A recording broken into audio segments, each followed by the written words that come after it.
Hello everyone. ఇది పొనగంటి కూర curry.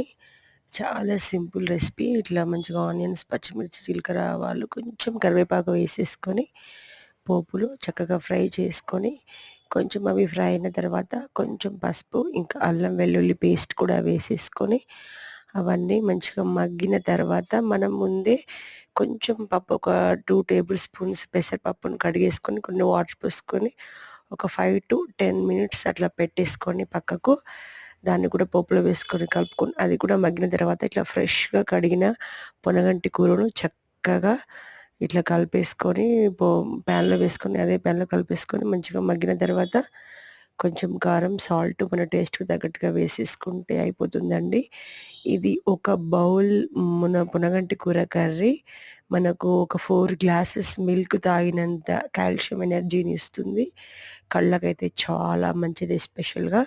కానీ ఇట్లాంటి కర్రీస్ ఎక్కువగా ప్రిపేర్ చేయరు. సో, మీరు ట్రై చేయండి. మన ఛానల్‌ని సబ్స్క్రైబ్ కూడా చేయండి. Keep watching my channel everyone. Thank